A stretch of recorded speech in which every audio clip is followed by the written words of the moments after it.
व्हाट्सएपमा गोप्य कुरा गर्नुहोस् कसैले नतपाउने गरी र त्यसै गरेर तपाईले च्याटलाई लग गर्ने तरिका र लग गरेको नदेखियोस् अथवा तपाईले त्यसैबाट च्याट लक जो देखाइरहेको हुन्छ त्यो च्याट लक पनि नदेखियोस् कसैले पनि थाहा नपाओस् कि कुन व्यक्तिसँग तपाई कुरा गर्नुहुन्छ र कुन व्यक्तिको च्याट लग गरिएको छ भनेर।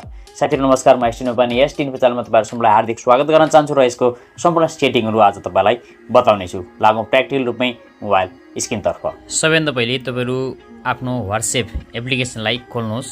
खोलिसकेपछि तपाईले यहाँनिर विभिन्न व्यक्तिहरुसँग गरेको च्याट यसरी यहाँनिर देखिन्छ। यसलाई स्क्रोल डाउन गर्दा यहाँनिर अल अन रिड ग्रुप भनेर यहाँ देखाइएको छ। अब तपाईले जसलाई सिक्रेट च्याट गर्न चाहनुहुन्छ अथवा जसको च्याट डिस्टरलाई हटाउन चाहनुहुन्छ, हाइड गर्न चाहनुहुन्छ र लक पनि गर्न चाहनुहुन्छ। जस्तै मैले यहाँ शंकर भन्ने यहाँनिर जोशी सर भनेको छ, यसमा लङ प्रेस गर्नु त्यो सिलेक्ट हुनेछ। सिलेक्ट भइसकेपछि साइडमा यहाँनिर माथि एउटा 3 डट भनेर देखाएको छ। यहाँनिर हेर्नु होला 3 डट, यो 3 डटमा क्लिक गर्नुहोस्। 3 डटमा क्लिक गरेपछि तपाईले यहाँनिर लक च्याट भनेर अप्सन देख्नुहुनेछ।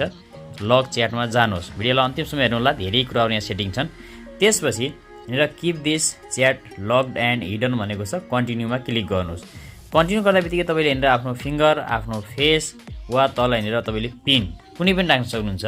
अब यहाँनिर मैले फेस आफ्नो सेट भइसकेको छ।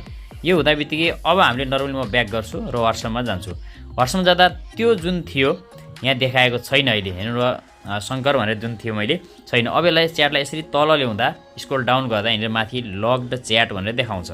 लग्ड च्याटमा क्लिक गर्यो भने अब हामीले यहाँबाट लक राखेर अथवा कोड राखेर अन गर्नुपर्ने हुन्छ, बल्ल देखाउँछ। नभए तपाईको यहाँनिर यतिकै हेर्दाखेरि यो देखाउँदैन। ब्याक गर्नु होला।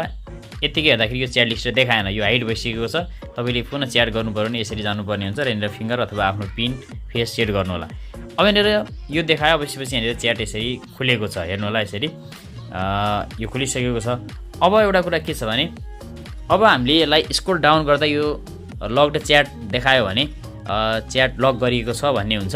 तर यसलाई हामीले लक गरेको यो नदेखाओस् भन्ने चाहन्छौँ भने पहिला यसलाई खोल्नु होला। खोलिसकेपछि यो जुन यसमा तपाईले 2 जना 3 जना 4 जना पनि राख्न सक्नुहुन्छ। त्यसपछि साइडमा यहाँनिर 3 डटमा क्लिक गर्नु र च्याट लक सेटिङमा जानुहोस् र यहाँनिर तपाईले हाइड लक च्याट भन्ने एउटा माथि अप्सन देख्नुहुनेछ। हेर्नु होला हाइड लक च्याट, यसलाई अन गर्नु होला। यसलाई अन गरेपछि तपाईले यहाँनिर क्रिएट सिक्रेट कोड भन्ने छ। यहाँनिर हेर्नु होला क्रिएट सिक्रेट कोड, यसमा कन्टिन्यू गर्नुपर्ने हुन्छ र तपाईले यहाँनिरबाट सिक्रेट कोड एउटा कुनै पनि राख्नुपर्ने हुन्छ। जस्तै यहाँनिर कोड राखेर नेक्स्टमा क्लिक गर्नुहोस्, पुनः त्यही कोड राखेर नेक्स्टमा क्लिक गर्नुहोस्। अब यहाँ डन गरिदिनु। डन हुँदाबित्तिकै यो यहाँनिर अन भएको छ। हेर्नु होला। अब तपाईले के गर्नुपर्छ भन्ने कुरा सिकाउँछु। अब ब्याक गर्छु म। अब ब्याक गर्छु। अब ब्याक भएँ। अब त्यो लिस्ट यसरी हामीले स्क्रोल डाउन गर्दा पनि छैन। हेर्नु होला। त्यसरी अब माथि सर्च यो जो रहेको छ लेन्सवाला सर्च बारमा जानुहोस्। सर्च बारमा गएपछि जुन हामीले त्यहाँ कोड राखेका छौँ त्यो कोड यहाँनिर सर्च गर्नुहोस्। त्यो कोड सर्च गर्दा बित्तिकै यहाँनिर माथि लग्ड च्याट भनेर यसरी देखाउने छ। तपाईले अरू कोड यहाँनिर राख्दिनु भने देखाउने छैन। हेर्नु होला अरू कोड राख्दा देखाउने छैन, तर त्यही कोड राख्नु भने यहाँ देखाउने छ माथि। अब यसलाई क्लिक गर्नुहोस् र शैलीसँग तपाईले पुनः च्याट कल अथवा मेसेज गर्न सक्नुहुन्छ। साथीहरु तपाईले पनि यसरी नै शैलीसँग व्हाट्सएपको च्याटलाई लक गर्न सक्नुहुन्छ, त्यसलाई हाइड पनि गर्न सक्नुहुन्छ। हस् त, आगामी नयाँ भिडियोमा पुनः भेट्नु नै छ। धन्यवाद।